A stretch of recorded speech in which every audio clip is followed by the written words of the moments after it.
So I have started sharing. Uh, right now, you might be not getting the full screen. Now the full screen should come. So do you see the slide? Yes, sir. Okay. So what we'll do in the second part of the discussion which we had earlier on the laboratory is the safety measures in laboratory, and it's very important because nowadays it is very stringent condition in many laboratories they try to adapt.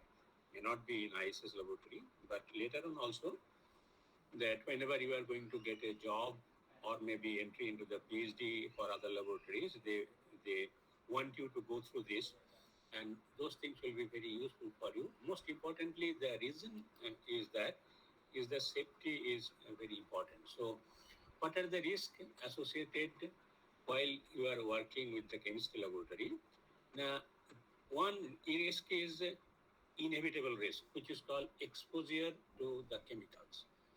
No chemicals is going to be good for the health, and knowingly or unknowingly we get exposed to the chemicals, and that's why it will become hazard to the health. We'll take a brief look what exactly hazard means, what kind of hazard it might be, and what we should do. So as I said that you cannot avoid getting a little bit risk to your health whenever you are touching any chemicals. But once the awareness is there, the probably if that is in your mindset, then it will be possible for you to use chemicals as minimum risk to the health as possible. And then another health hazard is associated with the accidents, which is not a routine phenomenon, but it is something which is very difficult to predict. But of course, it is associated with a good or bad habits in the laboratory which we adopt. Most commonly, it happens is a spillage of chemicals, which occasionally might be carelessness, but sometimes it is very difficult to become so much careful that nothing is going to fall out of your hand. So spillage of chemicals. Then what happens, which is happens occasionally or maybe not all the time, it's better not to happen, is explosion leading to the fire, or it might be fire due to the flammable nature of the chemicals which are being exposed or which are being spilled.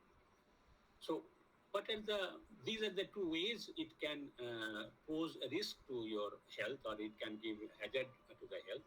But common causes of the laboratory accidents, particularly, is the improper handling, improper storage, and improper disposal of the chemicals, which is beyond our control. So we should be aware about that. What are the ways we can minimize unnecessarily creating problem, not only to yourself, to the entire laboratory, maybe to the entire institute. Then sometimes improper techniques of usage and storage of laboratory equipments. To start with, it may not be applicable to you. Maybe very rare equipment will be handling during your BSMS practicals. But yes, in the MS level, when you are doing the project work, where you are free to use any of the equipment which is related to your research work, and later on during your PhD and postdoctoral. So this good practices is very very good to have in your mind. In our time, there was no formal way to be told to us that what to do, what not to do. Excuse me, sir. Yes, yes. Some people are in the waiting room. Can you please let them in? Yeah, our problem is that once I started, I do not know how to admit them. Let me see. Then I have to stop sharing, and again I have to sharing. So what I'm doing, Yes, sir. I am Yes, sir. stopping sharing now. No, sir, you don't need to stop sharing. You can only change the tab. A tab I'm not. Let me check. Let me see that if I can get it. Tab I'm not getting. Let me see.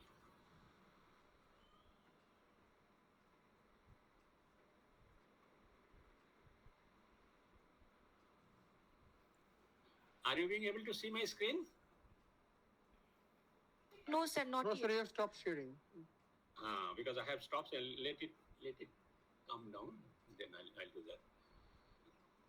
Now I'm minimizing the screen. It is showing in my computer.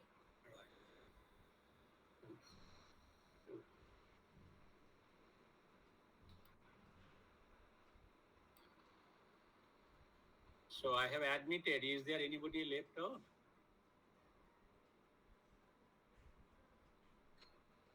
I have admitted most of them. So now.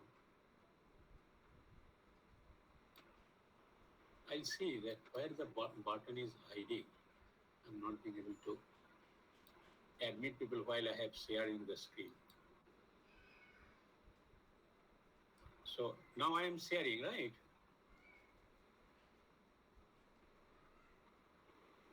Yes, sir.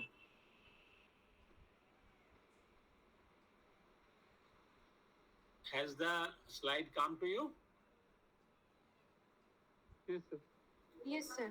Okay, and now I am making the full screen now.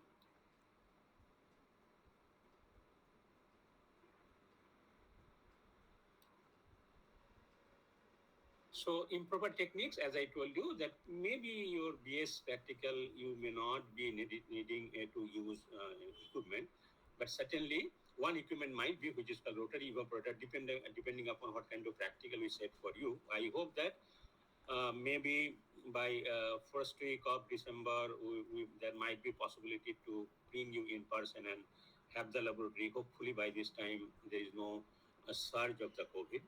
That is what I'm thinking, that I'm hearing that the institute might planning. So probably rotary evaporator might be will be using, but that will depend on what kind of experiment we can set for you during the whatever the time you will be having. Bad housekeeping, though primarily there will be a design people who are going to clean and etc. But to some extent, some awareness also is required, like how we are going to put your chemicals next to your, and those also matter. You think most of the things are going to be what we call good practice, or maybe what are called common sense. Of course, under most of them, it is driven by the chemistry behind also in many of the cases. So first is that, what exactly we mean by health hazard, which associated with the chemistry laboratory. As I mentioned, any chemicals, no chemicals is good for our health, except that natural chemicals like natural vitamins, natural foods, and natural solvent system like water we take it. So a chemical which can cause miserable adverse effect. Miserable means which is going to perturb your biological functions. Those are called miserable. You can understand that no, there is something wrong is happening because of being exposed to the chemical. So that is called hazard on a human being upon being absorbed into the body. And most of the cases, what are the manifestation of this hazardness? It might be irritants, it might be corrosive also, it might be Sir, yes, sir, sorry to bother you, but there are two more students in the waiting room. two more students. Can you tell me how, without sharing this one, I could see there is a hide button, so there is no other. So you can press Alt Tab, and you But can switch okay. switch the tab. If I only alt button, right? Alt Tab. tab. Alt tab. Sir. Alt tab means that which The I- button Alt tab together. okay. Let me alt I could tab. Is there any tab mentioned there, or Sir, tab means beside the queue, beside Yes, the sir. queue. acha, beside the queue के पास जो है, let me check. Oh, alt tab, right, I got you. Alt tab.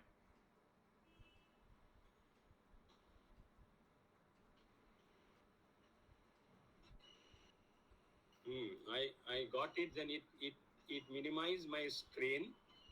Then I don't see how to. So you can keep that Alt key pressed and then press tab again. So like press tab two Right. two times. I have done it. Right. Now it is coming. Let me see where I can get the admit people.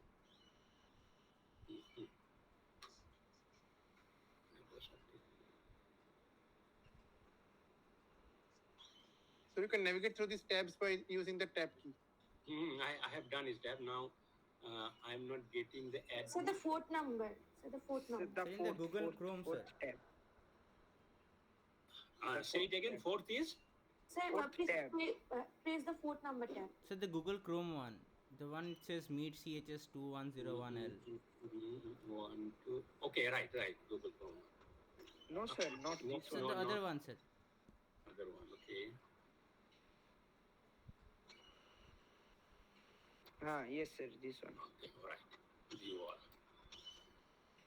admit all three of them.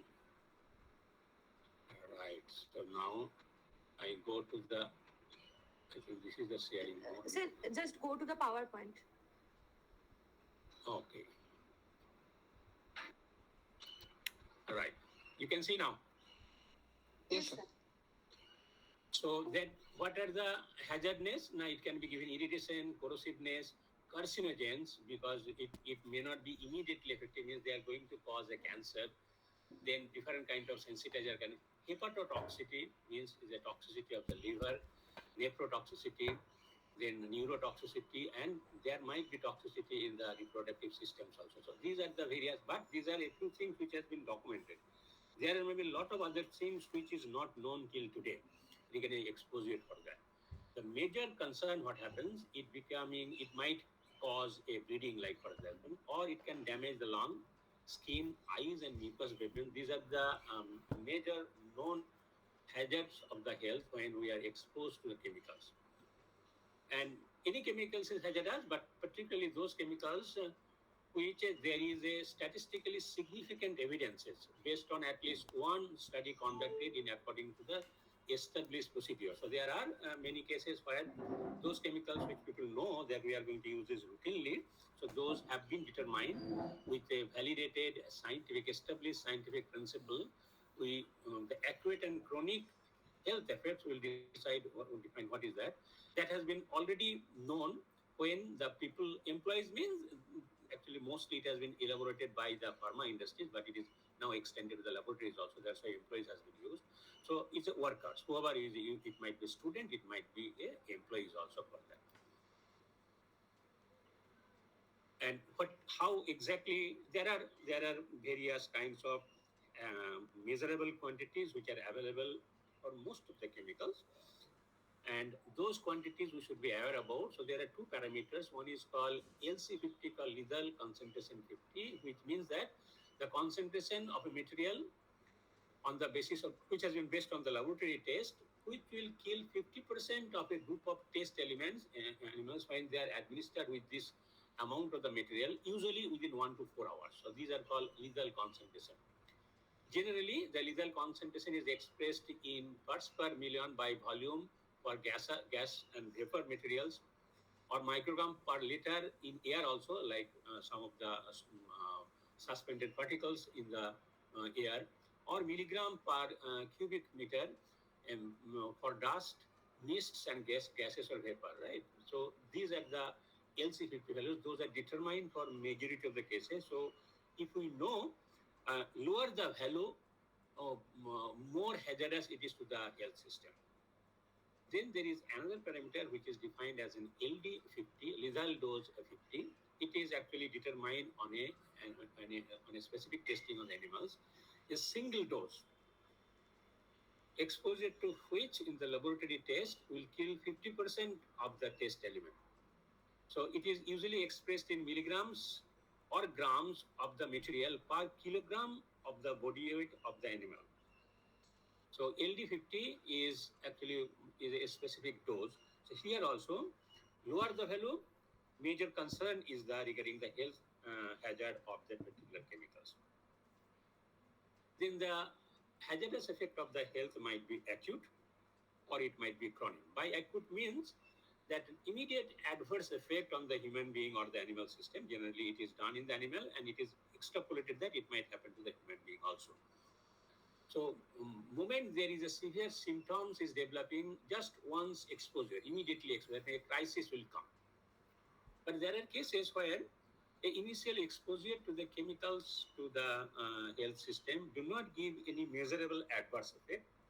But on repeated exposure, then you will come to know that something wrong is happening to the health system. This is called chronic health effect. So naturally, toxicity also can be acute toxicity or the chronic toxicity. So toxicity is nothing but the sum of the adverse effects resulting from the exposure of the material, means chemicals.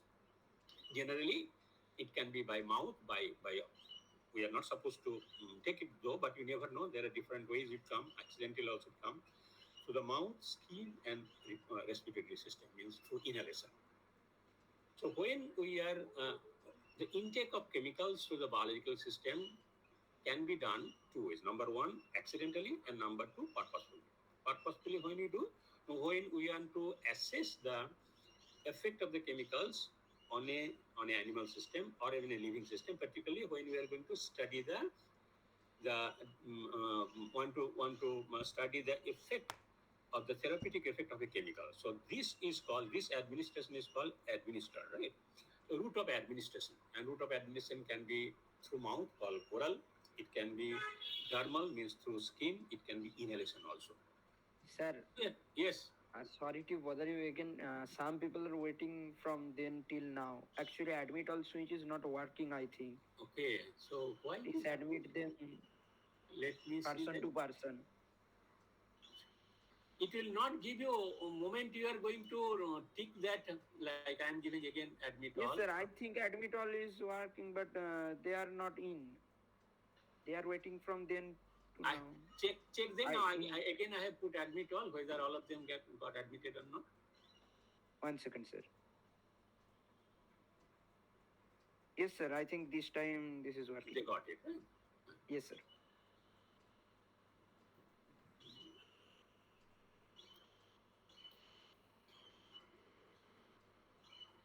So, route of administration word is used when we are purposefully inserting the chemicals inside the body, and that we do only either we want to know that what is the various level of toxicity, or we have synthesized the chemicals and we want to know whether it has an anti-cancer activity or not for the desired purposes. Then we can give it to the animal in 3 different routes normally. This is called route of administration. When it is going, exposing, the body is being exposed to the chemicals unwillingly, means we have not done it with our consent, that is called exposure. So acute toxicity is that the adverse effect resulting from a single dose or exposure. So dose means when we are purposefully giving, and exposure means that somehow we got exposed to a substance ordinarily used to denote the effects of the. Normally it is done on the experimental when we are to the determining the acute toxicity. So it is one time exposure only. But chronic toxicity is that initially you may not get any adverse effect, but repeatedly when you are exposed or injecting the same material again and again, then the adverse effect will come. That is called the chronic toxicity. So what is the level here also? It can be called highly toxic. So how do you define by highly toxic? This toxicity data has been there.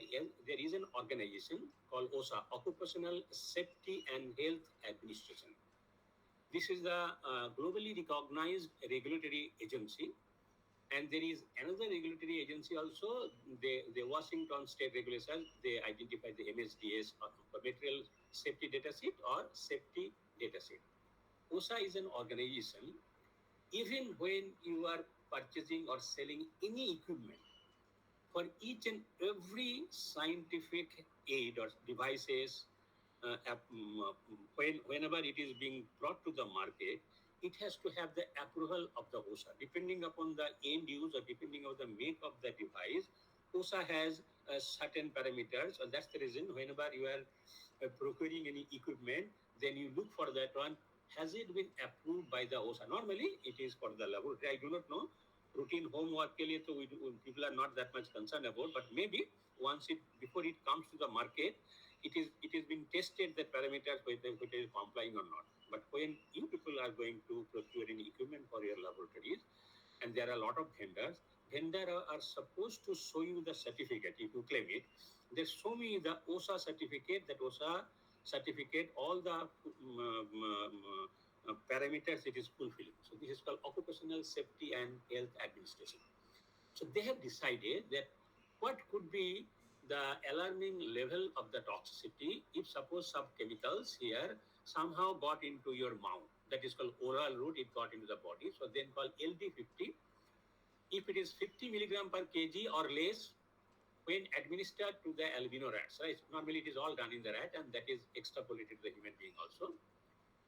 And the rats, minimum weight of the rat will be 200 to 300 grams each. So if 200 to 300 grams in rat, if it is become 50 milligram or less, then 50% of the rats are dying. It is called LD. Here also, lower the value, the major concern you are supposed to be in handling those equipment. On the dermal route, This limit is little bit higher. Naturally, it does not go that much immediately to the internal system because it has to penetrate through the skin. That's the reason. Instead of 50 milligram per kg, it will be 200 milligram per kg. And administration, it takes normally a slower time to get absorbed into your systemic circulation, means in the blood circulation inside the body when it is administered or it is coming through the skin or dermal route. At least it takes around 24 hours to get a measurable effect on the living system. And here also the weight will be 2 to 3 kilogram. It was 200 to 300 grams. Here naturally weight is much. So dermal route limit is much more. Inhalation route actually limit is much less even compared to the oral route. LC50 in air will be 200 ppm or less if it's a gaseous vapor, or if it's 2 milligram per liter or less if it become mist, fume or dust. So here also the weighing of the rate will be 200 to 300 grams each. So inhalation route looks to be that limit is very much less. The reason becoming that when you are inhaling, then it become much easier to get into the systemic circulation, and most importantly, it might go very easily to our brain system. So that is the reason inhalation route. So basically, rather than eating, inhaling is much more dangerous, and that is the unawareness we normally have. So sometimes we do not get any smell. Not getting a smell does not mean that you are not getting exposed to any gaseous material. So that's why we have to be very careful of inhalation. And nowadays, so we are very much concerned about that mask is coming. As a matter of fact, always people should use mask, whether the COVID is there or not. Moment you are going out to a system which is not known environment to you. Even when you are going outside, you never know who has spilled what. So these are the different level of the toxicity one should be aware about. That when we are handling those chemicals, I'll tell you that how to know how bad or good those chemicals are good, how bad it is with reference to your health hazardness. So that is the reason that now this is a household word, PPE.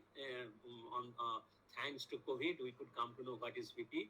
Personal protective equipment. This terminology was very much over there. And what are the various PPEs? The gloves for eye and food protection equipment.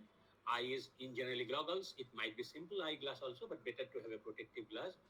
Food protection is normally our normal shoes, until unless it is a little bit more hazardous, so that we can take a special shoes. Respirators. Provided when there is a problem of the deep breathing, if you are exposed to a very dense fume of the gases, then you should be associated with the respirator also. And protective cloths, normal dress which you use that one, those are not that much protective. That's the reason what we take a protective cloths, which normally called aprons or the lab coat, whatever we call it. And EHS, Environment and Health Recommendation System, they recommends that lab coats and eye protection must be always worn while working in a laboratory, and that is considered to be a good practice. It may not be the best practice, although it has been called the best practice. So the moment we are going to enter any laboratories, particularly chemistry laboratory, you must be careful that your eyes are protected. Those people who are having a spec, those are primarily protected, but those people who do not use spec, and I'll tell you that one, that you may not use a spec, but you have a contact lens. Contact lens totally prohibited to work in the laboratory. I'll show you that. But you can take a further protection also. So one should have a protection. So these are the various hazards. Only thing is that biohazards, chemical hazards, and radio hazards, which we will show nextly. Some of you might be all of you will be concerned with the chemicals hazards. So some of you might be doing laboratory work in the bio laboratory. For that, these are the corresponding PPEs recommended for working in the biological laboratory, which are associated with biohazards. Now, entry number 2 are the various PPEs, personal protective equipment, which you should use it when you are working in the chemistry laboratory. And then this depends upon mostly on industry. Excuse me, sir. Yes. Sir, 2 more students are waiting. Okay, I'll do that. Now you have trained me.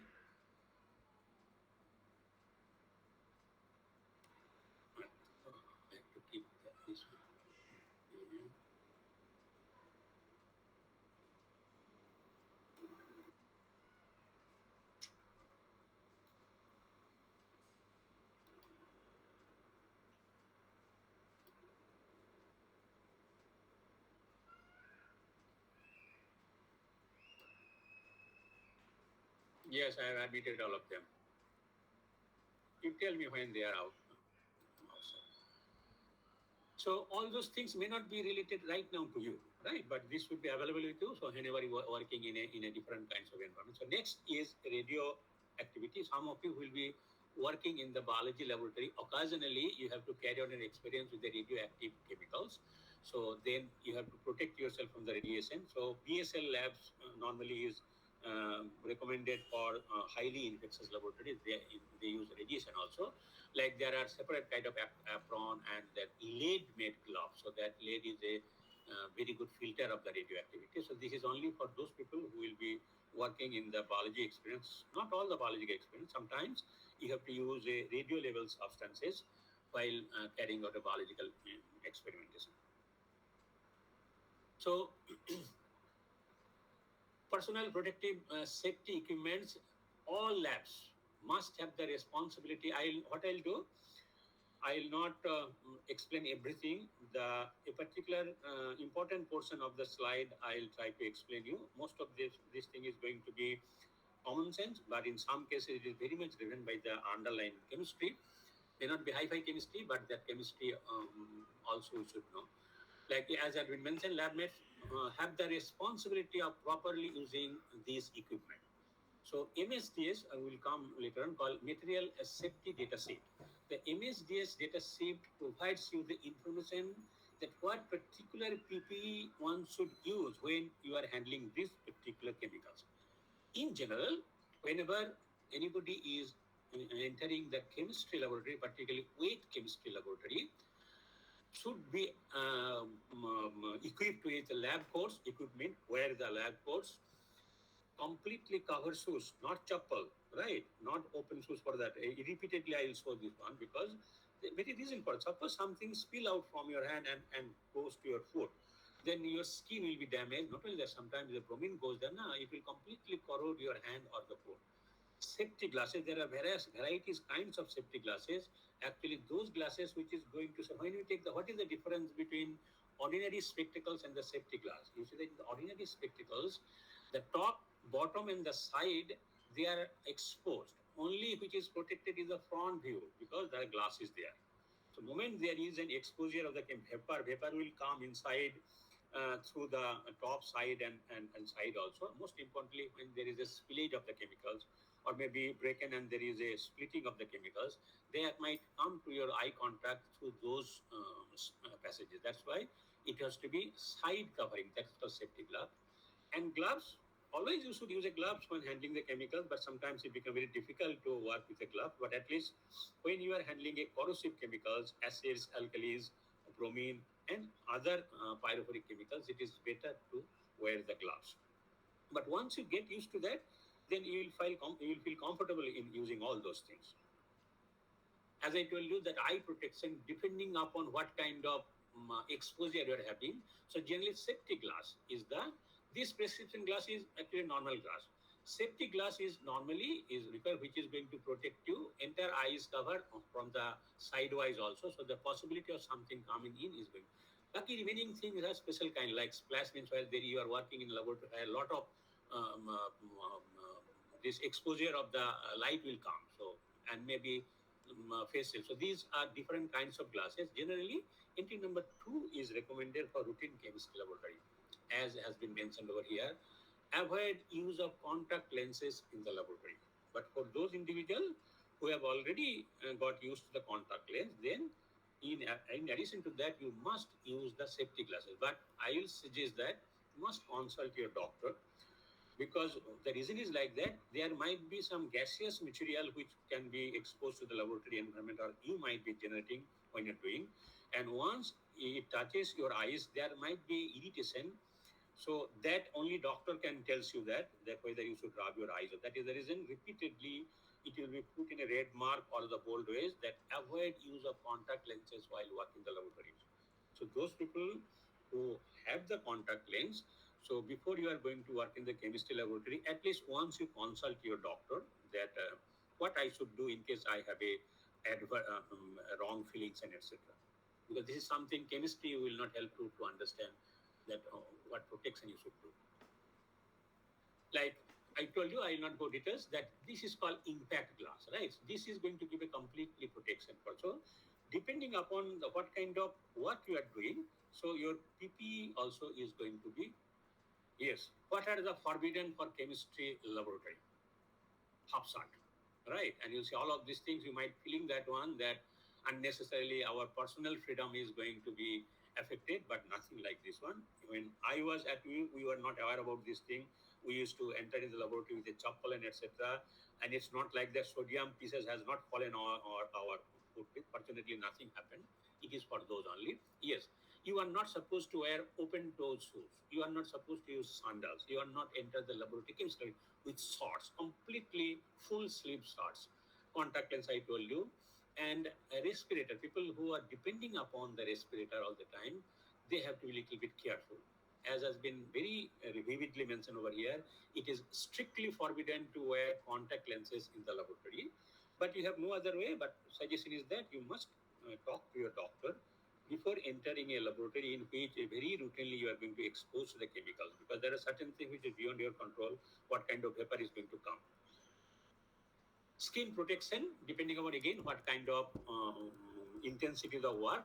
So generally we use a rubber gloves for the hands, aprons for the entire body. Boots means that full sleeve shoes. Otherwise, if you are using a very like bromine kind of this thing routinely you are using, then there is a separate boots, gum boots kind of this thing is there. And special protective suits are also there in case the normal lab apron is not good. That will depend upon what kind of chemicals. For the normal laboratory, the kind of laboratory you will be dealing with, so normal apron, preferably use a latex gloves, which normally the surgical gloves. Get used to this, then you'll find out there is nothing wrong, particularly when you are handling chemicals, while weighing chemicals, transferring chemicals, completely covered shoes, and take the apron. Good laboratory practice, right? But good GLP is a very important terminology in the pharma sectors, in the regulatory authorities. And you'll be surprised to know that the production from any laboratory, generally, which are going to be made for the consumption of the general people, they have to follow this is a terminology, this terminology I have used just for that. But there is a specific terminology called GLP. The laboratories which are going to provide a data based on which you are going to make a decision, like for example, various pathological laboratories, various pharmacological laboratories, based on which you decide whether this COVID test is approved or not, those laboratories. And the pharma product which is coming from the pharmaceutical laboratories, all the laboratories has to be approved by a regulatory agency, which is a government body, and these are all expertise in the different domain like pharmacology, chemistry, and etc. And there is a common people also called from the community people, normal laymen for that, so that they can use any kind of questions. So they approve, they give an approval certificate based on document. Sometimes it will also check that one, are you properly documenting your day-to-day activity or not? Are you monitoring that what is the particle present in your laboratory environment or not? So that is called GLP, but I'm not going to that level of GLP. Like all those things, you read it later on. Only those things which is going to be very much attentive to you is that do not mount with pipette, right? When we used to do a quantitative titration, we used to take out alkali solution or maybe acid solution by pipetting out through the mouth, because at that time the awareness were not there. Now you have a dispenser is available, so you are not supposed to bring in any way close vicinity to your mouth any chemicals for that. So the old books and etc. which will tell you that pipette out by mouth, and they will give a picture also where the student is having holding the pipette end of the mouth. Those are not recommended for that. Then laboratory workers means people who are going to work in the laboratory should be familiar with the symptoms of exposure to the chemicals with which they work and the precaution that is to be taken. So you should be aware about it. It depends upon individual to individuals. Certain individuals are very much allergic to any kind of laboratory chemical. So until or unless you are exposed to that chemicals, you will never know that you have an allergy. So moment you are having any awkward kind of feelings or sensation you are having, immediately you should go and talk to your doctor. Another thing also, if it is known to you that no, you are having this sensation only when you are using acetone, then you should go. And how to get its symptom? Now, for most of the chemicals, it is documented.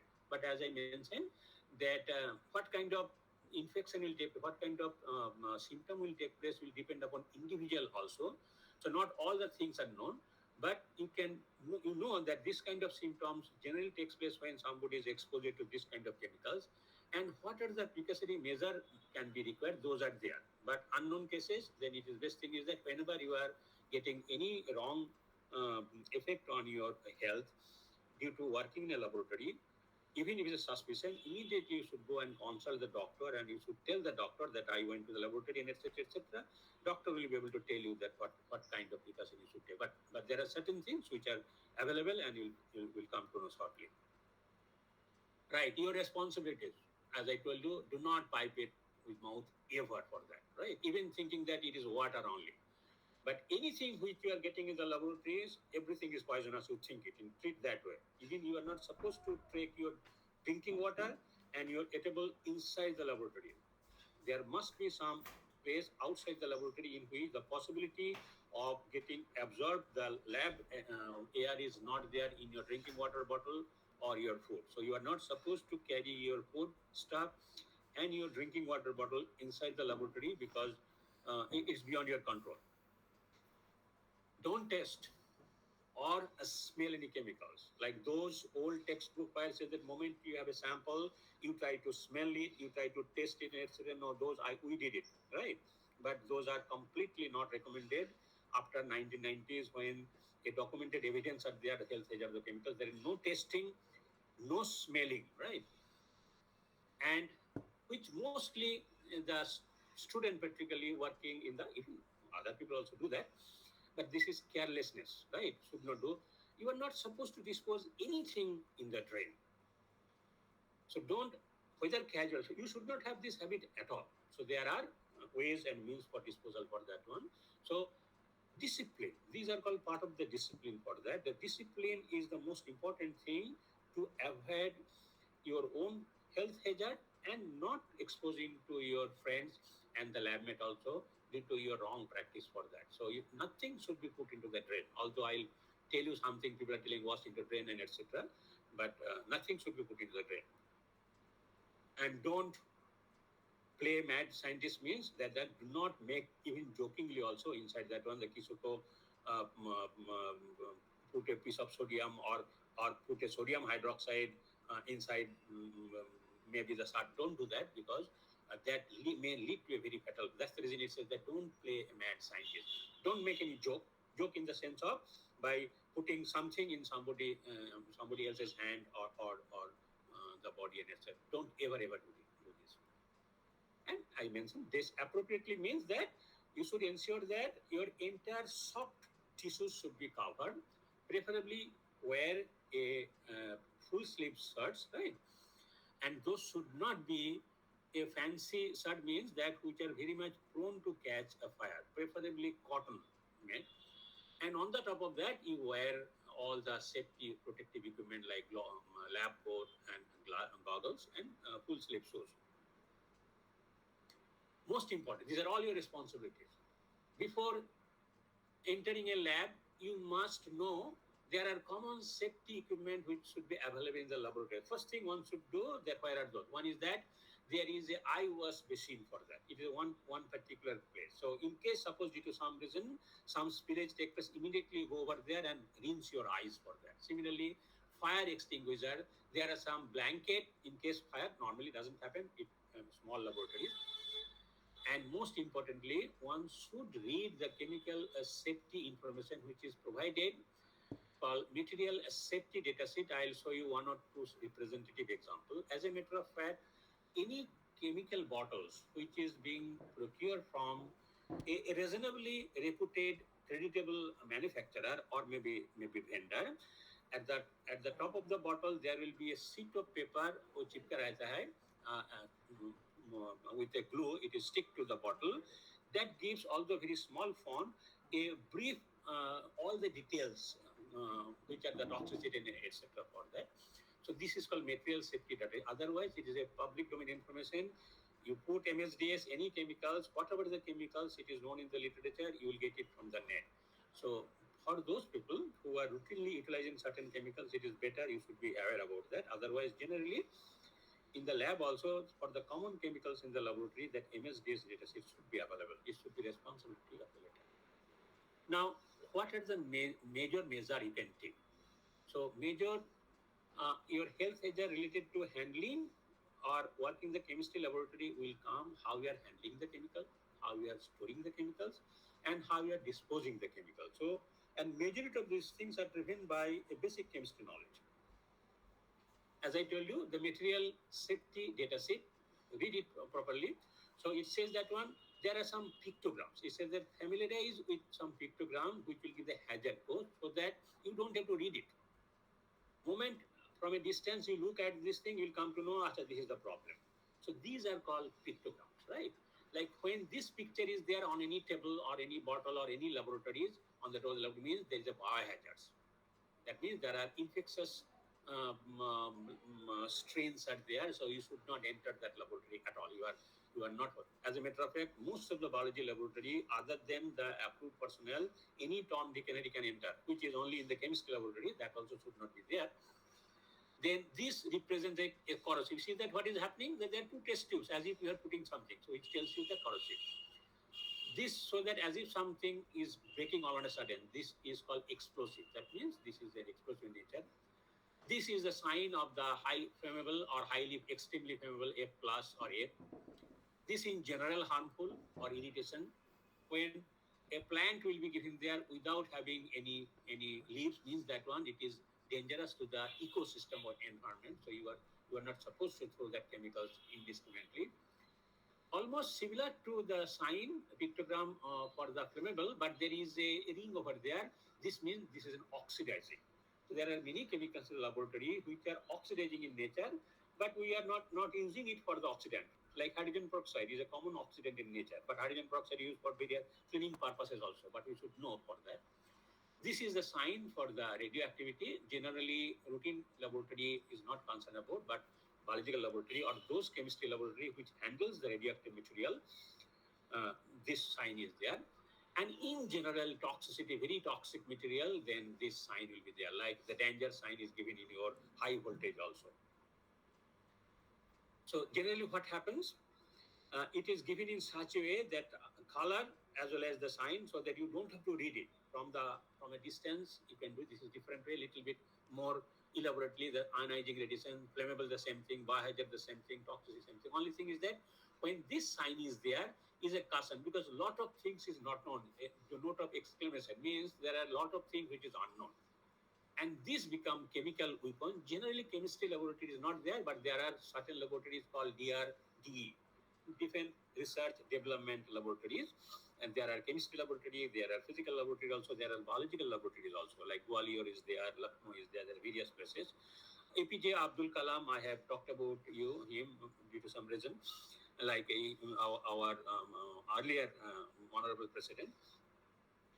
So he used to work, he was the DG of one of the DRD laboratory, and from there only he came for that. So DRD means there are defense kind of research takes place. The defense can be bioweapons also. So in that case, this will be the chemical weapons. Generally, they work nerve gases and etc. They work in the nervous system. Lot of mostly phosphorus originated. So normal laboratory you may not get this sign, but moment it is a defense research type of laboratory, they have this sign. And this is called non-ionizing radiation. There are certain radiation which can ionize. There are certain so this again for the radioactive laboratories. This gives much more details. Like whenever this sign is, that means it has a lot of effects on our health system. That's why a human being and mutagenicity, carcinogenicity, all those things. Like moment there is a sign means this is a cylinder, means high pressure cylinder. That means you should not come close to these places, or you are not supposed to smoke there, or you are not supposed to throw any matchstick without extinguishing it properly for that. So that sign means So this become so much that from the distance you come to know, and you know what is the awareness for that. So it should be, once you go through one or twice, then it will be much easier for you to understand. So people should be aware of it. Now I'll only give you two elaboration of the material safety data set. So to start with, you will not be handling a lot of chemicals, maybe acetone, maybe ethyl alcohol, maybe dichloromethane, but you must go through the data sheet. So I am the first example I'll give, whatever the various sections. There are so much sections. It will even give your name also, supplier, etc. So section 1 is not with reference to our hazardness. Section 2, it is classifying the chemicals required, whether they are flammable, whether eye irritation or not. And section 2 also give you the pictogram also. So moment this is there, that means the danger is there. So this is flammable, and note of exclamation means that a lot of things happen which is not known. So maybe what is more known is the flammability, that it might catch fire. This is become very obvious. Other things is a lot of things, data are not there. So section 2 is very important. Moment you go section 2, go to the labeling of the hazardous labeling. So you'll come to know. Then it gives a detailed kind of, it will give you a PPE is also, moment that hazard, it will tell you that what kind of protection. Like it says that one, acetone, you should be having a eye protection and the face protection, because moment this is acetone, you are going to use it as solvent. So the large use, moment larger the quantity you are going to use.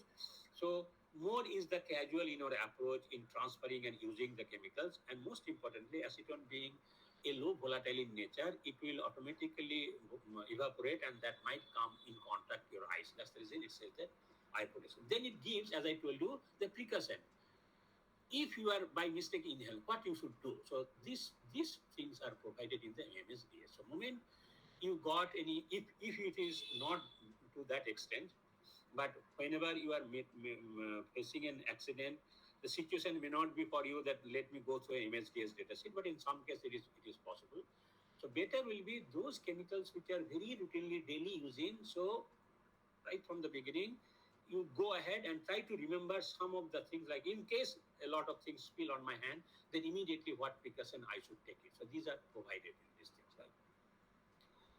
Other hazards also, like this is with reference to the environment, like called bioaccumulative, means it is bioaccumulative and toxicity. That means it will accumulate into the biosystem in the atmosphere, and slowly it will become toxic to the atmosphere, or it may be very persistent in the atmosphere, means in the ecosystem, maybe air or maybe water, and it may be very persistent and bioaccumulative. So those are the long-term damage. So that if you are aware about this thing, then your tendency to simply throw it here and there will not be there.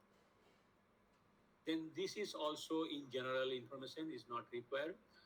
This again, it provides you a first aid measure, like entry number 4, like in case you have inhaled, what you do, in case it come to the skin contact, if you are swallowed it by mistake, what you do. So that precautionary measure are provided for that. Right, then if the fire takes place, then see that when a chemical fire is the most dangerous rather than simple fire which takes place in the household. Household is normally not a chemical fire. Chemical fire is very difficult to control. That's why chemical fire, lastly I'll tell you, because it is not that much immediately of importance to you. I have kept it in the later stage.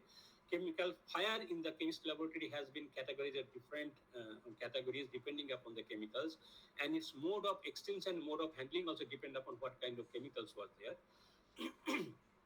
Then accidental measure, this is also most important. You should go another thing which is going to give you different kind of toxicity, like acute toxicity. It will, so there are toxicity is 5.8 milligram. So you have to check that one, that what is the limit which is permitted. So lower the value, that means you should be very careful in handling those chemicals. So you should go to the section 11, which will give you carcinogenicity also. Then other things, or something might be known, something may not be known, but this normal toxicity, acute toxicity, or the chronic toxicity level for each and every chemicals has been determined. So you must know it, and that will give you a priori awareness that I should be careful about in handling this. But see that acetone we use so routinely, but it is actually a very toxic material.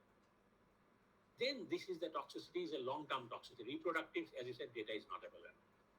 Specific target orient specific toxicity is a may cause dizziness, means your central nervous system, but drowsiness. Similarly, any particular specific organ, no data available. Aspiration, no data available. So sometimes data are available, sometimes are not available. So these are the long-term toxicity if you are going to expose for a long term, like if you are doing a research for 5 and 6 years, and repeatedly you are getting exposed to a more than permissible level, then you should be careful about this. Another common chemicals which use purposefully have taken halogenated dichloromethane. It is a banned solvent nowadays, but chloroform and dichloromethane is still used. Chloroform should not be used. Carbon tetrachloride is a totally banned item, CTC. But some other halogenated solvents are also used. Why I have taken DCM? DCM is very popularly used in the laboratory. So I have only taken those things like the class section 2 will tell you what kind of classification, like skin irritation, eye irritation for that. It also gives you is hazard warning also. So in general, it is going to have a hazard to your health system, very carcinogen, all those things and etc. And apart from that, this examination means then a lot of things which is not known today. So you should be very careful in handling dichloromethane. Then it mentioned that one, that what the problem it can give it to you. General advice, first aid measure is for each and everything it is giving up to 11, section 11. Now let's go, let me see. These are all routine. So if your exposure controls, in case, so what kind of PP you should use it for that one. So this provides each and every chemicals. Most of them is a common, but there might be some specific chemicals which can generate a gaseous metal. So they might provide you a specific recommendation of the PP. So these are the various, 11 is very important. It gives you what is the toxicity level. You see that 2 milligrams. So that means it's very low. You have to be very, very careful for that. And let me see that long-term toxicity, acute toxicity, and etc. Looks like that these two data are not there, but all the data are there. So you should be familiar with this, right? So this is, some are available, some are not available. So they have already determined for that. So there is a regulatory information. So what is going to be the adverse effect on the health and what kind of support you should take it. Like these are going to be 8 statements, like cause skin irritation, cause serious eye irritation, may cause respiratory irritation, may cause drowsiness. So section 16 actually summarize what are the potential danger you might be having if you are being unmindful in handling those chemicals. Most commonly what we do, we use acids, right? Hydrochloric acid, sulfuric acid, nitric acid. These are the most commonly used. Occasionally we can use hydrochloric acid, but I don't think for your start laboratory, you may not be requiring hydrochloric acid. I do not know MSc practical whether we require or not. All those acids are available whenever if you are procuring from the store or your assistant in the laboratory, he or she might have issued a fresh chemicals. Normally those are available in a highest concentrated form when they are purchased from the local market. Like 12 normal sulfuric acid is a concentrated sulfuric acid. But when you are going to use it, it needs to be diluted. Sometimes it will be provided to you. Sometimes you have to dilute it. So it is nothing but mixing. But mixing also there is a procedure. What has been mentioned over here, when making reagents, means dilute solution of an acid, add acid to water and not the vice versa. This is extremely advisable while making a sulfuric acid, even because what is the reason for that? The reason is given by the science. Right here, there is no chemistry. Chemistry means in terms of the chemical reaction, it is the science. Means when you are dissolving anything into any solvent, you are going to liberate any heat. There are some substances, it become cool. That means it absorbs heat when it goes to the solution, generally glucose, probably ammonium chloride also. When you make an aqueous solution, you find out the beaker become cold. But majority of the cases, whenever we are dissolving anything in any solvent, it liberates a heat that is called heat of solution or heat of solution. Now, what is the problem? There is not much problem in diluting hydrochloric acid, but still, if you are diluting concentrated hydrochloric acid, you touch the beaker, you'll find out some kind of heating is taking place. In case of hydrochloric acid, not much danger. Only danger will be like that if it become too much heated. Hydrochloric acid is nothing but a aqueous solution of hydrogen chloride gas. So gas, when you heat it, naturally the gas can escape. So hydrochloric acid vapor will come, and unnecessarily you are going to expose the hydrochloric acid vapor. So that is the problem with the hydrochloric acid. So we are not that much careful in mixing acid to water or water to acid in case of hydrochloric acid. Supposed to be there, you add acid to water, but it is more important in case of sulfuric acid. Why? Number one, sulfuric acid is a dehydrant. So that means it undergoes a lot of heat generation when it is mixing with water. And sulfuric acid is highly dense and it is a very bad conductor of heat. So what will happen all of a sudden when there is a lot of heat generation takes place, unequal expansion of the mixture will take place and it will come out. So that is the reason for sulfuric acid, you have to be extremely careful, add slowly and add acid to the water and not the vice versa. So this is handling of the chemicals, one simple mistake which you can do, and we can obviously you can do it. You have to make your own dilute acids. Alkalis, generally alkalis are very much corrosive in nature. You are not supposed to touch alkalis. You are supposed to wear gloves whenever you are handling acids and alkalis, because it will be very difficult for you to make, no matter how much careful you are, it is very difficult to avoid spilling on your hand or the skin and etc. So it is not good. So it is better to use the protective equipment, particularly wear mask or eye protection, wear the apron so that it does not go to your hand, and wear gloves so that it does not spill on your finger. Right. So this is important. And potassium highly corrosive. Like I know that potassium hydroxide and sodium hydroxide do not ever put on your hand. It will completely eat up your skin for that. Sometimes students they carry potassium hydroxide pellets with the hand from here. Don't do that. This thing. So because while you are handling alkali and acids, you have to be very much careful. So you must take all those protected measurements. Flammable liquids, we'll mention in this thing. So common thing is like that. Suppose you are using a Bunsen burner, right? And you have issued a bottle of diethyl ether or dichloromethane.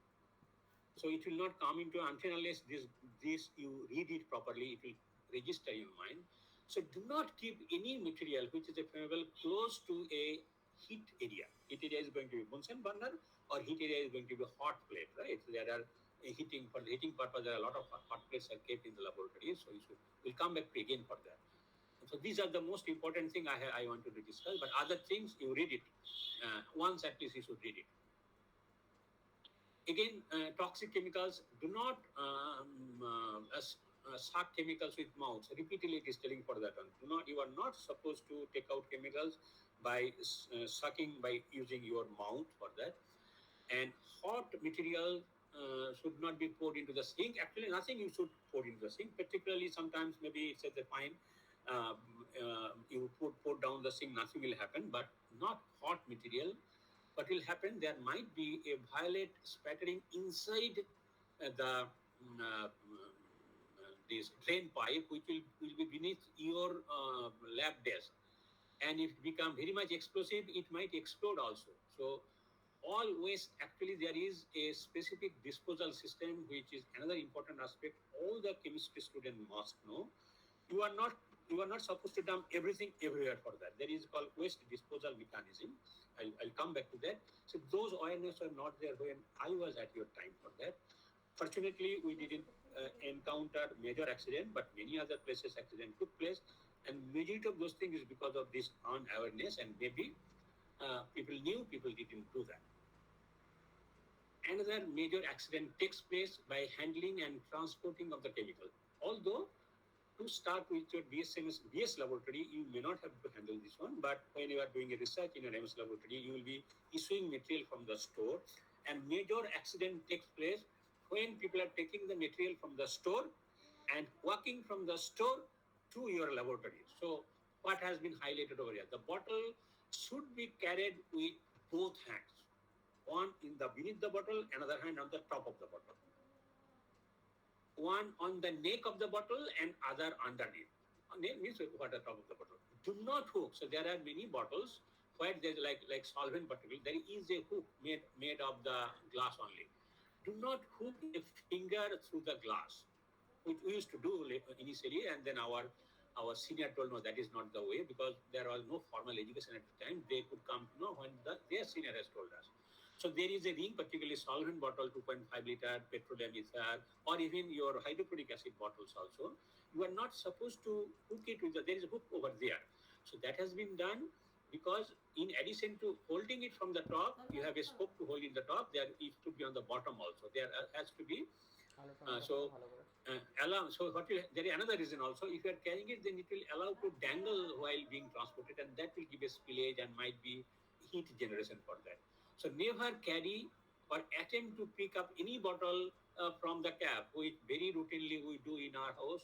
Like Papa has used your jelly bottle, and maybe he thought somebody else you are going to use it. So the cap has not been tied properly, and you try to hold it up, it fall down, it breaks, and you get a good scolding from your mother. Exactly the same thing is applicable here because it may not be properly tied up, and even if it is tied up, it may not hold the weightage for that. So the sum of these things is very common for that, but it is driven by your chemistry knowledge also. These are common mistakes we do. Chemicals should be stored as close as feasible to your. Suppose you have issued a chemicals. You do not keep the chemicals at the further corner of your table and you have to walk down because various reasons. Number one, immediately you need it. Number two, why unnecessarily you have to walk maybe 10 foot or so through the laboratory so that you can minimize your carrying the chemical. So keep it as much as possible close to you, but keep it in mind. At the time, your flammable things should not be there, like hot plates should not be there or should not be in working condition, and your burner should not be in the light condition when you are using those chemicals. You see that so important, each and every case it is coming. Never prepare by mouth, always use a bulb to keep it out. This is another major mistakes we do, and this is the most of the common habit, or it is called selfishness attitude, right? One good thing you should have practiced, you should not be selfish enough in working in any laboratory. It means mera kaam ho gaya to chalo, I should not think about, but that you should not do. It might put you on the trouble, and certainly it is going to put your lab mates into the trouble. What we do now, once a container has been empty, we simply throw it out. What has been mentioned over here? Containers that have been emptied have to be cleaned up from the remaining residues because it is remaining residue who remains unattended for a longer period of time, and there are certain chemicals through repeated exposure to the air for a longer period of time, they are converted to an explosive. So that all on a sudden it can generate explosion for that. So what it says, moment you are emptying a laboratory bottle for that, what you have to do that only, you have to clean thrice by triple rinsing with water or other solvent. There are certain chemicals which are not miscible water, then you should use a suitable, generally it is ethyl alcohol or acetone. And thereafter you keep it air dried, means keep under your observation open mouth so that it will be air dried, and then keep in a common place where you are dumping. The reason is like that, when lot of bottles is coming from the several laboratories over the month, so maybe there are hundreds of bottles there, 500 ml, different bottles for that. And the people who are going to take care of the bottles, they are actually your laboratory attendants. There might be maximum class 2 passed out candidate. So they are not aware about this thing. So what will happen? These people will be unnecessarily exposed to the health hazard. Some explosion might take place. So there are a lot of, and the out-of-date chemicals should be disposed of. So there are some specific procedure for the disposal, not like this, right? Spillage of chemicals is very difficult not to spill the chemicals. There are certain spillage may come from because of your careless attitude, but major to the cases come, no matter how much careful you are, there is a possibility of the spillage.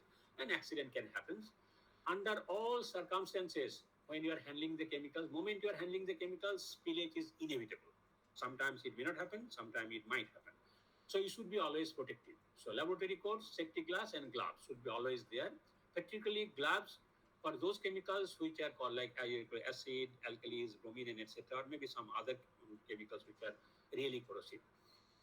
And these are the protective agent you should have it for that. So what to do now? Immediately for that. So there are certain procedure. You go through this one that it will give you a little bit idea, precautionary measure for that.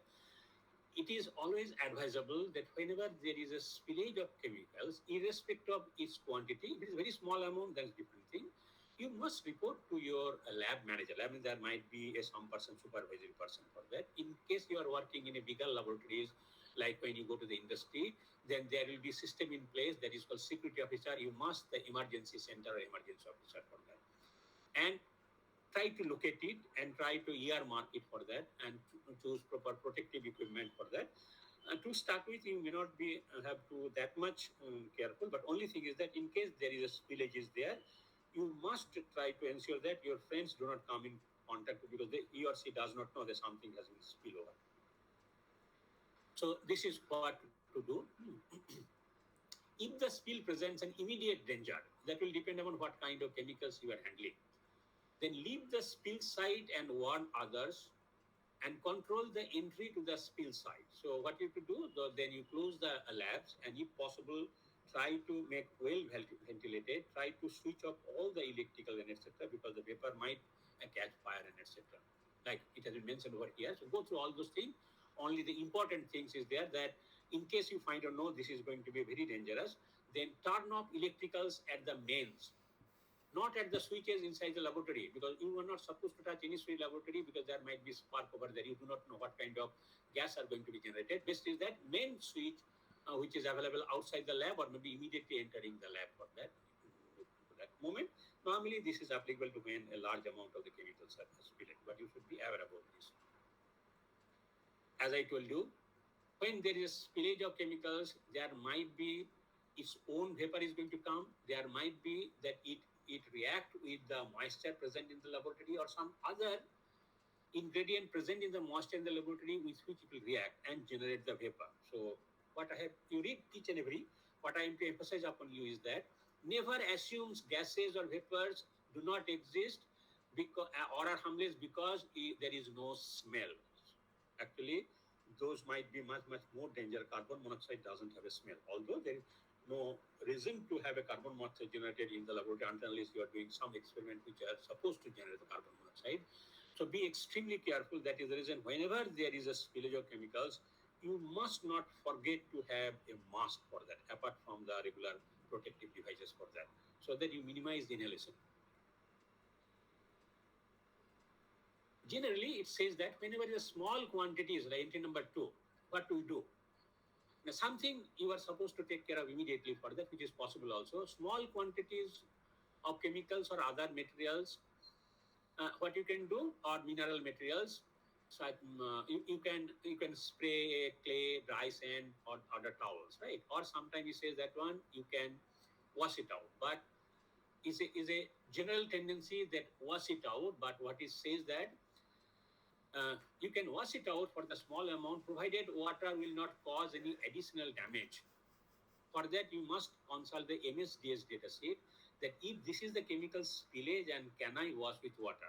More importantly, the flooding means splashing with water is not recommended in a storeroom. Means your laboratory also might be a storeroom. That will depend upon how many different types of chemicals you are storing, which generally happens in any instruction laboratories, because a lot of chemicals which is used for over the years are stored in that room. So in that case, it is not advisable that you flood the floor with the water, because there might be additional reaction for that. It is only possible that you know that other than these two chemicals, there is no other chemicals in the laboratory. So some sulfuric acid has fallen from this thing, then it is splashed with water. So that will depend upon that what is the kind of storing you are taking place. Right, mopping and etc. There are routine thing for that.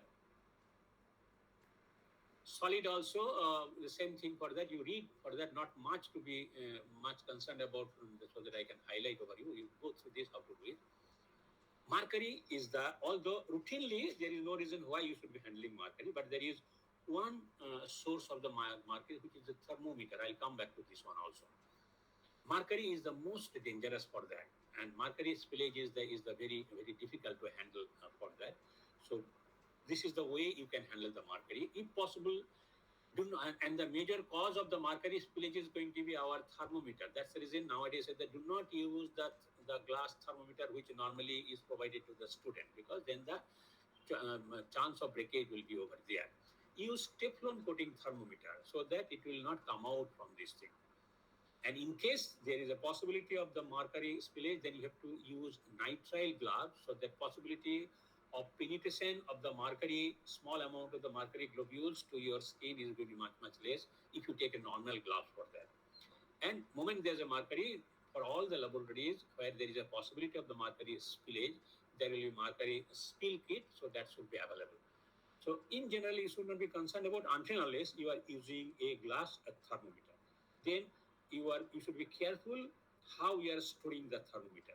So I will not go details. You read for that one, because generally until unless you are using mercury for doing a reaction, which might be possible for you when you are going to your project work. Suppose you are doing a reduction reaction, W2 ranenical you have to prepare it, and ranenical preparation is done with the mercury amalgam.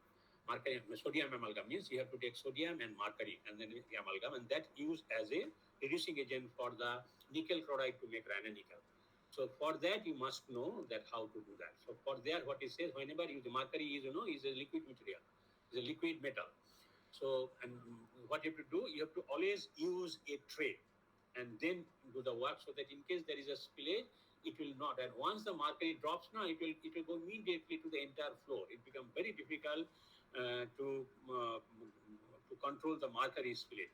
So that is the reason when you are handling any reason of handling a little bit large amount of the mercury, you handle it in a tray, so that in case there is a spillage, it will remain in the tray. It becomes much easier for you to. It is advisable that do not use a vacuum cleaner to do the mercury droplets.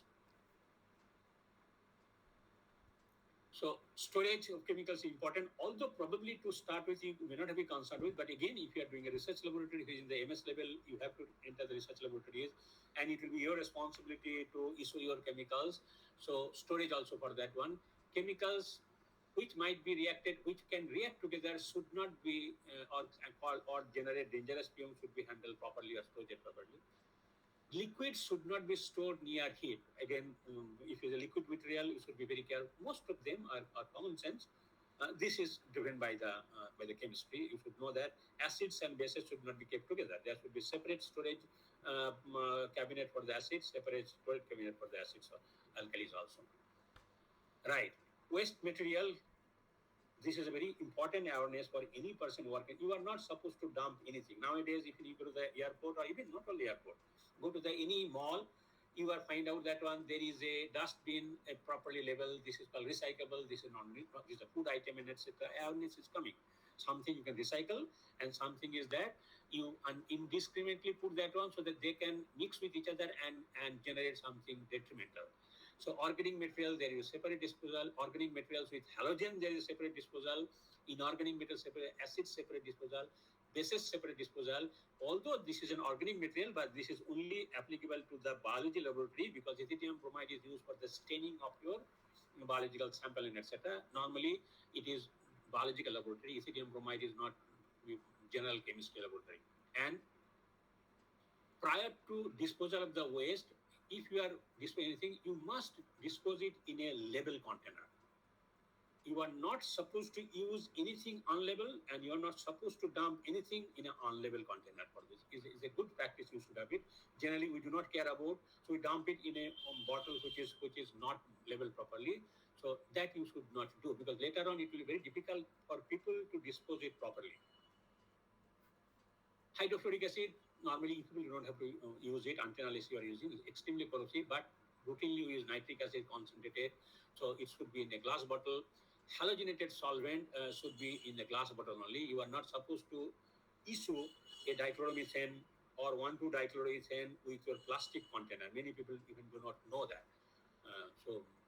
And sometimes probably no chemicals should be disposed with your routine lab vessels like Erlenmeyer flask or the beakers. You are not supposed to dump those things, because other people might be thinking those are useful material, and they might end up with a problem in this regard.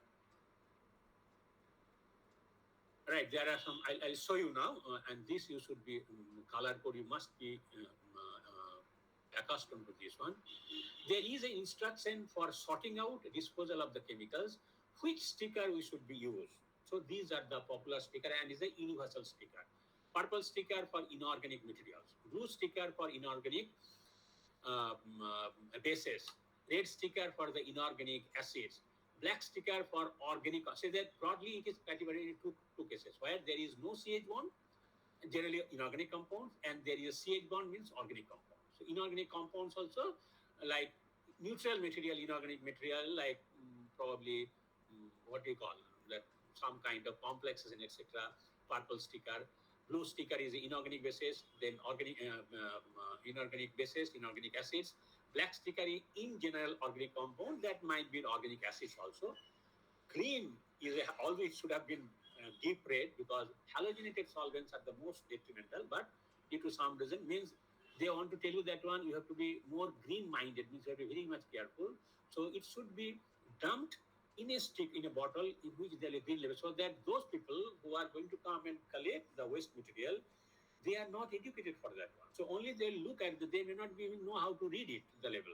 They only go for the color code and then what this is the halogenated, so I need to handle it in this way. Because majority of the laboratories over the years they are supposed to preserve this thing, and when a significant quantities are there, these are actually taken away by people and they make money out of this one. For that they outsource a people which are actually uneducated. Uneducated means they may not be able to read properly the language and etc. So they only go for the label, a color label. So if the color label is not properly, or if you are dumping a different thing, then unnecessarily you are exposing those people to a health danger. Like these are a few examples only. I'll not go all those things. Again, you see that it is forbidden to keep cylinder. So how to handle a cylinder? To start with, you people may not have to do it because maybe one or two cylinders, but you read it when you go to your research laboratory in the fifth semester or fourth semester when you in the project work. So I'll not go details for that. I'll skip this thing. So what are the common things we have as an equipment? The gas cylinder, you have to handle it. How to handle gas cylinder? I'll quickly go through disposition. So what you do? Before disposing, you have to segregate it based on the color code. Then contain it means that small vehicles, and then it will be generally it is done by your centers. They will take it away from the laboratories. So these are the different ways to think about the disposal management. Right, segregation, contamination, storage details are there. How to make a like this is when you go to silica gel waste, because you are using a lot of column chromatography, heavy metals, palladium, rann nickel. You are using for the hydrogenation reaction. All those things. So there are really paper weight, cotton waste, gloves, face mask. Everything has to be disposed separately so that it does not lead to a unwanted incident later on. Right. So it's very important. Again, acids and alkali chemical will not go for that.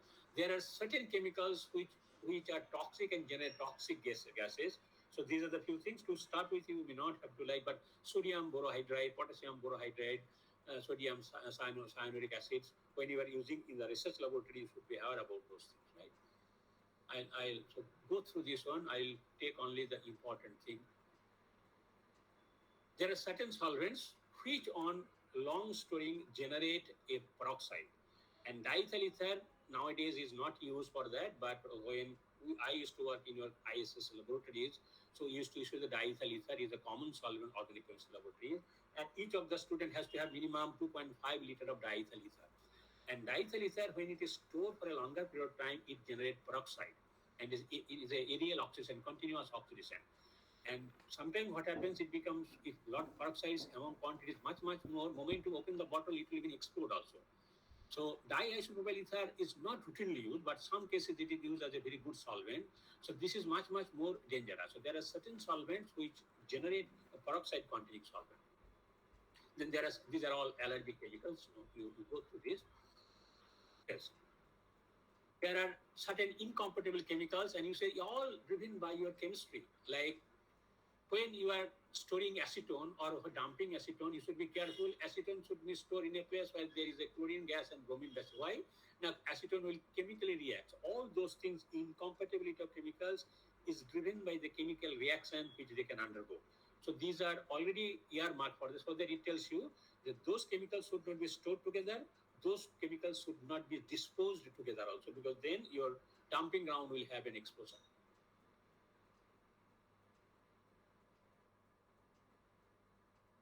Handling and equipment, so I'll only, yes, this is something, chemical hood.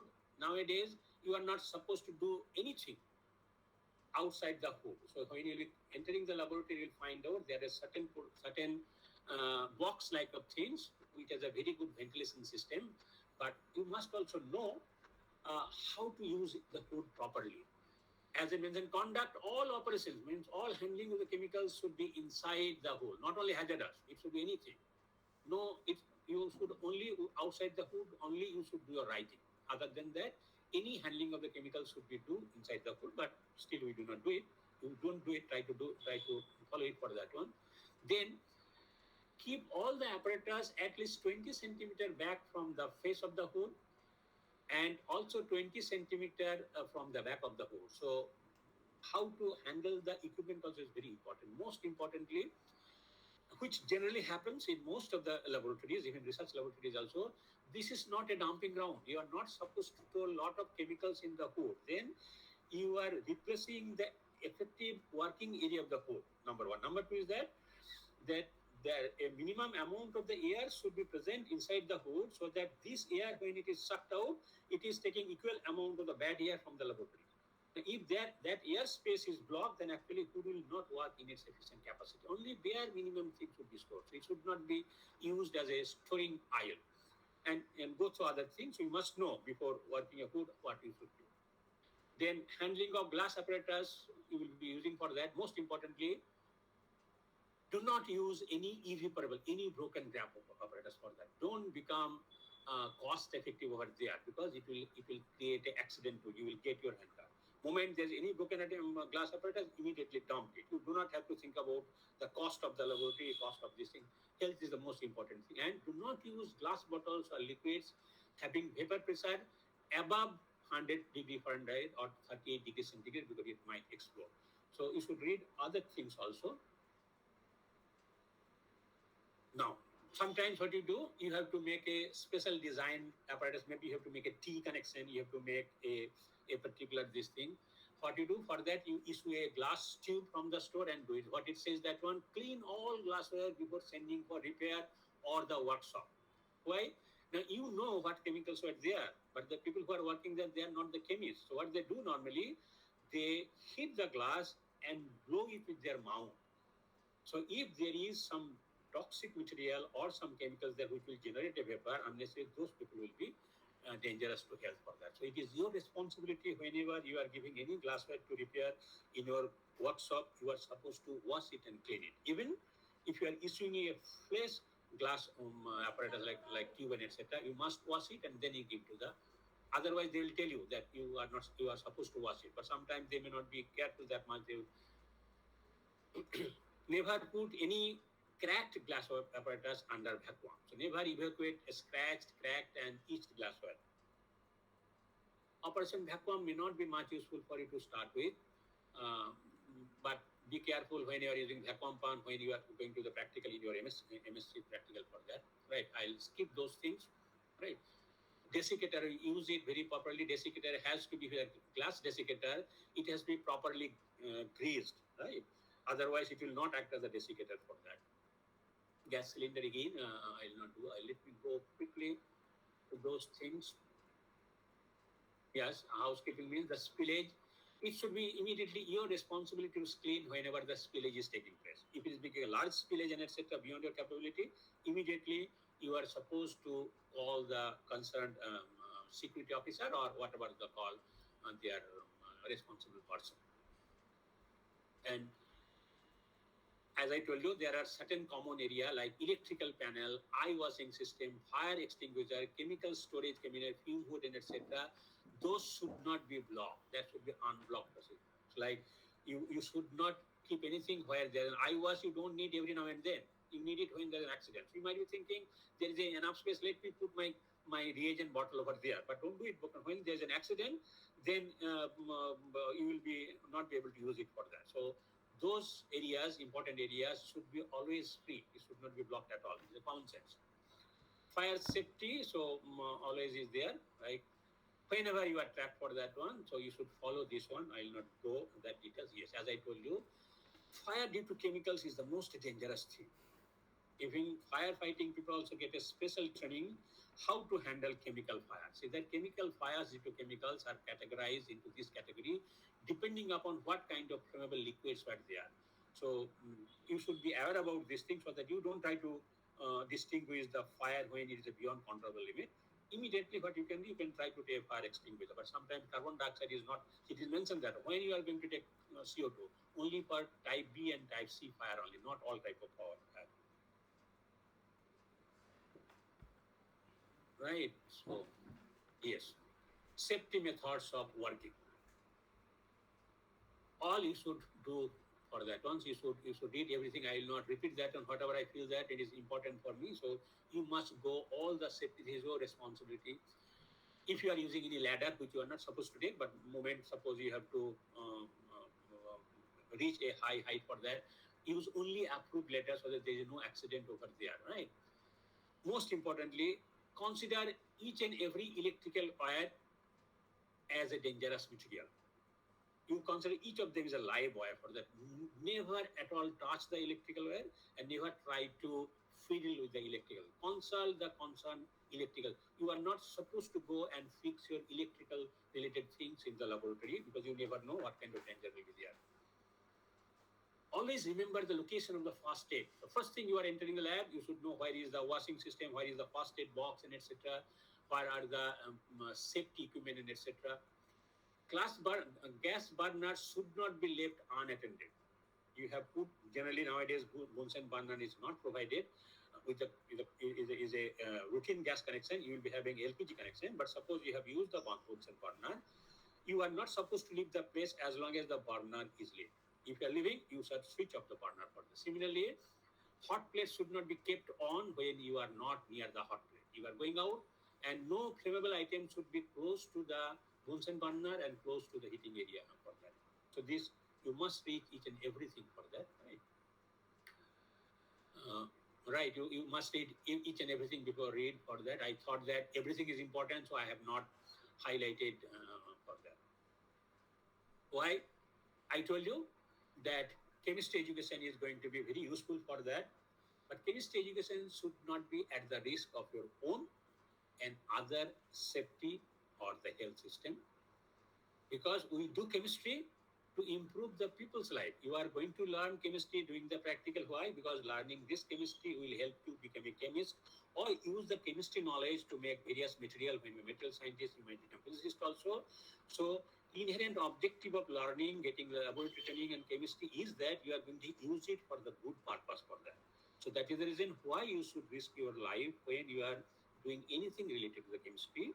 So majority of these things are the common sense, good discipline. You don't gain anything in not doing all those things, but you might damage many things if you are not listening to that. So it is very important that you know all those things. In most of the places, the students are supposed to go a dedicated training program, and after that they have to go for a test also, for they have to pass this test.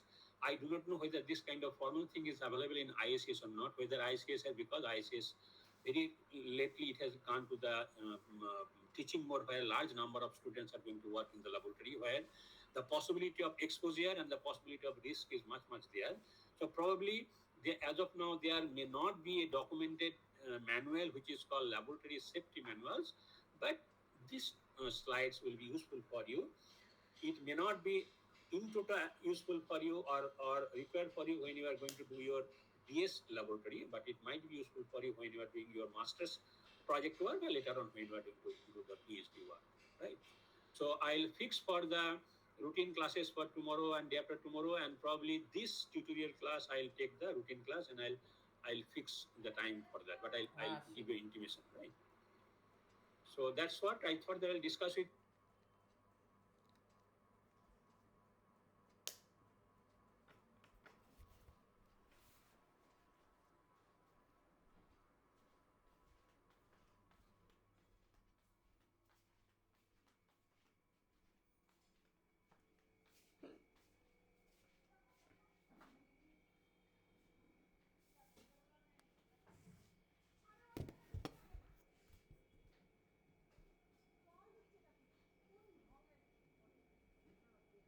Yes, it will be provided. I have not worked in the laboratory here for the practical laboratory. So once I'll go and see that one, that the routine solution and etc. are there or not, yes, it will be provided for that. I'll see the need for that. If I see that I can handle myself, no problem. But if it's like that, a lot of solutions I have to make, then I need a assistance for that. It will be provided. Generally, those are not a appointed staff which used to be there when I used to teach in Burdwan University earlier. Most of the BSc and MSc laboratories here generally that the students they get an assistance to do their PhD degree, and the students are supposed to provide a teaching assistance. That's why these are called TA. So those are mostly PhD students. So it will be provided. Until I do not know. I don't think they have a regular staff for this purpose. I will get it. I think Dr. Topon will be there. So I'll talk to Topon. So since I shall not be having my own PhD student, but I can ask them to depute one PhD student or two PhD, depending upon how much service we need.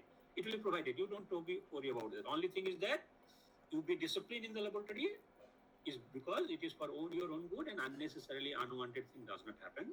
And as I told you, that down the line, when you are going to go in a really serious laboratories, they will not permit you to enter the lab until unless you know certain things. As a matter of fact, some of these things are asked in your interview question also when you are looking for a job in a chemist laboratory. Some of these things we might ask you in your biology for your laboratory practical also. Right? So you should go through this thing. Right, you can take off now. I am switching off.